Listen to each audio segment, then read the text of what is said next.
2026 বিশ্বকাপকে সামনে রেখে একের পর এক দল তাদের স্কোয়াড সাজাতে শুরু করেছে। কে কাকে রাখবে, কে বাদ পড়বে, এই নিয়েই এখন ফুটবল দুনিয়ায় সবচেয়ে বেশি আলোচনা।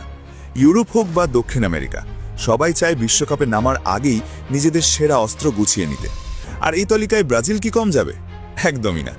আজ আমরা দেখব ব্রাজিলের এমন এক বেস্ট স্কোয়াড, যে স্কোয়াডটা দেখলেই অনেকেই অবাক হয়ে যাবে, বলবে এটা কি সত্যিই ব্রাজিলের দল। তারকা, অভিজ্ঞতা, তরুণ গতি আর আগুন ঝরানো আক্রমণ, সবকিছু মিলিয়ে আজকের এই ব্রাজিল স্কোয়াড সত্যিই আলাদা কিছু। চলুন তাহলে দেরি না করে দেখে নিই 2026 বিশ্বকাপের পথে ব্রাজিলের এই সম্ভাব্য সেরা একাদশ। চলুন একেবারে পেছন থেকে শুরু করি। গোলপোস্টে যিনি আছেন তিনি এই প্রজন্মের সেরা গোলকিপারদের একজন, অ্যালিসন বেকার। ব্রাজিলের রক্ষণভাগ তার উপর ভরসা করে নিশ্চিন্তে খেলতে পারে। একে একে পরিস্থিতিতে তার রিফ্লেক্স, লং শট ঠেকানোর ক্ষমতা আর পায়ে বল খেলার দক্ষতা ব্রাজিলকে পিছন থেকে আক্রমণ করতে সাহায্য করে। বড় ম্যাচে অ্যালিসনের উপস্থিতি মানে আত্মবিশ্বাস।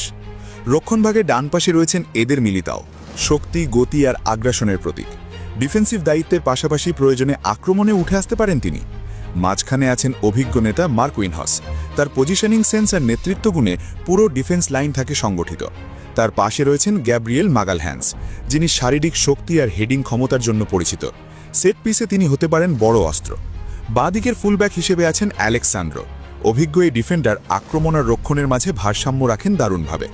এবার আসি মিডফিল্ডে, যেখানে আসলে ম্যাচের হৃদস্পন্দন কাজ করে। ডিফেন্সিভ মিডফিল্ডে রয়েছেন কাসেমিরো। তার নামই যথেষ্ট। প্রতিপক্ষের আক্রমণ ভাঙা, মাঝমাঠে লড়াই জেতা আর দলের জন্য নিরাপত্তা বলয় তৈরি, সব কিছুতেই তিনি অতুলনীয়। কাসেমিরো থাকলেই ব্রাজিলের রক্ষণ অনেক বেশি শক্তিশালী হয়ে ওঠে। তার পাশে আছেন ব্রুনো গিমারায়েস, একজন আধুনিক box to box midfielder. Ball control, passing range আর দূরপাল্লার শট সব মিলিয়ে তিনি ব্রাজিলের মাঝমাঠে গতি আর সৃজনশীলতা যোগ করেন। কাসেমিরোর রক্ষণাত্মক নিরাপত্তার সঙ্গে ব্রুনোর গতিশীলতা, এই কম্বিনেশন ব্রাজিলকে মাঝমাঠে আধিপত্য দেয়। আর মাঝমাঠের একটু ওপরে আক্রমণের ঠিক পেছনে রয়েছেন রাফিনিয়া। যদিও অনেকেই তাকে উইঙ্গার হিসেবে চেনে, এখানে তাকে দেখা যাচ্ছে আরও কেন্দ্রীয় ভূমিকায়।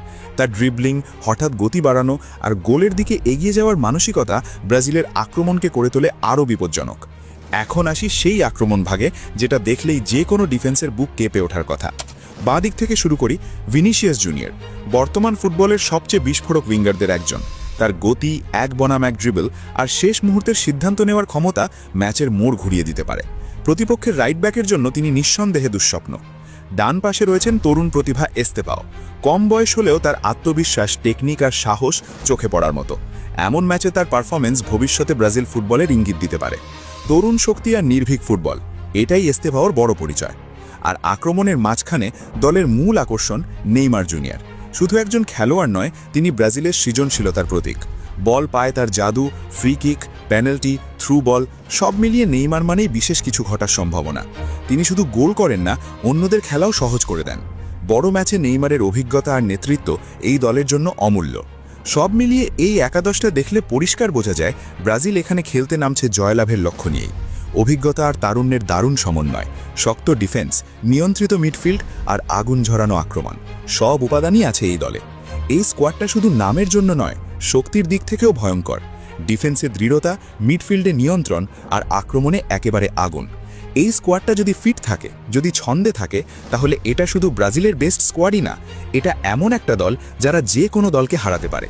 2026 বিশ্বকাপে এই ব্রাজিল মানে আতশবাজি ফুটবল, স্কিল, গতি আর জয়ের ক্ষুধা।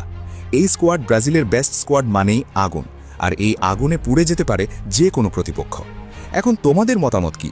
এই স্কোয়াড কি সত্যি ব্রাজিলের সেরা? কমেন্টে জানাও। আর ভিডিওটা ভালো লাগলে লাইক আর শেয়ার করতে ভুলো না।